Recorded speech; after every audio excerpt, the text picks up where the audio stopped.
In Rome you can get lost and find yourself again. Finding yourself, you discover something that you just have to look for in the right place in this city.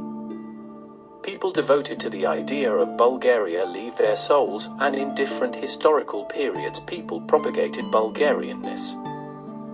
Here the holy brothers Cyril and Methodius unfold a classic diplomatic mission. Centuries later, their case was prosecuted by the high-ranking Catholic priests Petar Parsevich, Petar Bogdan, Philip Stanislavov, and many others. For these Bulgarians, chapels in the biggest basilicas, memorial signs, squares, bearing their names, and according to the secret archives of the Vatican, Rome preserves and reconstructs the memory. Rome is perceived as the natural old capital of Europe.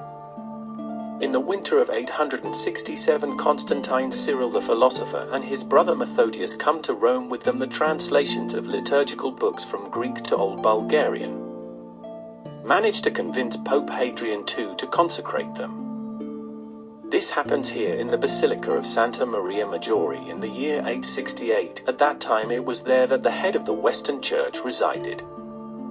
Next to this basilica, the liturgical books were carried in a liturgical procession from the old St. Peter's Cathedral. A thorough reading of history points to the Venetian dispute. It was not just part of the mission of Cyril and Methodius, or is limited to speech and writing in Venice. Constantine Cyril the philosopher solves a very important theological question, namely, can we go beyond the dogma of 3 languages? Is it permissible for liturgical books to be written in a language other than Latin, Greek, and Hebrew? According to his biography, Cyril famously answered the Pope, "Doesn't God send rain equally to everyone? Doesn't the sun shine equally for everyone, and don't we all breathe the same air? And how dare you say that it pleased the Lord that he should be glorified in only 3 languages?" After this dispute, Old Bulgarian appeared as the 3rd classical language of Europe. This is a central event that can be called the first diplomatic act and the first connection between the East and the West, between the Bulgarian lands and the Italian lands.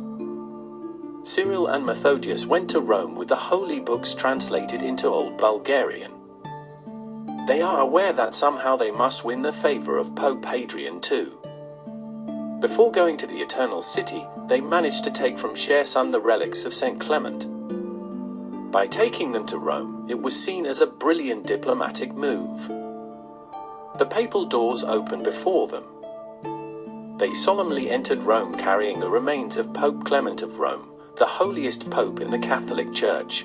Cyril was an extremely erudite person. He knew well exactly what gift to present to the Pope, knowing very well that carrying the relics of a saint like St. Clement, whatever he asked the Pope he could get. In the Basilica of San Clemente, where St. Cyril is buried, there is a wall painting that shows the solemn welcome of the holy brothers Cyril and Methodius in Rome. Then they receive permission for their work, namely to preach the word of God in the Bulgarian language among the other nations of Europe. Cyril carried out a complex diplomatic activity, perhaps one of the most important in the entire Bulgarian history, after the Orthodox conversion. After receiving the papal blessing in the Basilica of Santa Maria Maggiore, Cyril and Methodius performed the first liturgies in the world's accepted 4th liturgical language, namely Old Bulgarian.